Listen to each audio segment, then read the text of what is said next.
അല്ല നമ്മക്ക് ഇന്ന് സേമിയ പായസം ഉണ്ടാക്കിയാലോ എന്നാ വേമ്പ നമ്മക്ക് ഉണ്ടാക്കാലോ. അതിനെന്ത് പണിയെടുക്കണ്ട. നിങ്ങൾ ആദ്യം ഒരു പാക്കറ്റ് സേമിയ എടുത്ത് നല്ലോണം നുറുക്കി എടുത്താട്ടാ. പാക്കറ്റോടെ നുറുക്കിക്കോ. എന്നിട്ട് നല്ലോണം വറുത്തെടുത്തോ.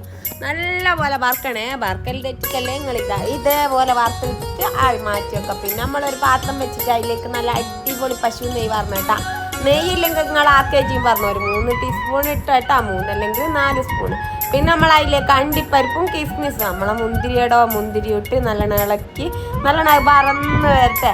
അപ്പോഴത്തേക്ക് നിങ്ങൾ എന്ത് പണിയെടുക്കണം, ഒരു 3 സ്പൂണ് പാൽപ്പൊടി കുറച്ചധികം വെള്ളത്തിൽ കലക്കി വെക്കണേ. പിന്നെ നമ്മൾ പാല് വാരണം. എത്തിരാ ഒരു 5 പാക്കറ്റ് 6 പാക്കറ്റ് പാല് വാരും. എന്നിട്ടോ നമ്മൾ കലക്കി വെച്ച ഇതില്ലേ എന്ത് പാൽപ്പൊടി അതും അതിൽ പറഞ്ഞിട്ട് നല്ലോണം ഇളക്കി കൊടുത്തിട്ട് പിന്നെ നമ്മളെ പഞ്ചാര ഇടണം. പഞ്ചാര ഇടാണ്ട് എന്താ പായസം അല്ലേ. എന്നാ പിന്നെ വേഗം പഞ്ചാര ഇട്ടോ, ഒരു നുള്ളുപ്പ് ഇട്ടോ. അധികം നിങ്ങൾ മധുരാക്കണ്ടേ. നിങ്ങൾ നോക്കി ഇട്ടേട്ടാ. പിന്നെ നമ്മൾ 1/2 സ്പൂണ് നമ്മളെ ഏലക്കായ പൊടിച്ച് തന്നെ ഏലക്കായ പൊടിച്ചിട്ട് നല്ലോണം ഇളക്കിയിട്ട് പിന്നെ നമ്മളെ സേമിയ ഇല്ലേ, നമ്മൾ വറുത്ത് വെച്ച സേമിയ ഇട്ട് നല്ലോണം മിക്സാക്കി എടുക്കണം. കൈ വിടാണ്ട് ഇളക്കിക്കോ കുറച്ച് നേരം. എന്നിട്ട് പിന്നെ നമ്മൾ കൈ അങ്ങ് വിട്ടേട്ടാ. ഈ പായസം നല്ലോണം വേണേ സേമിയോ.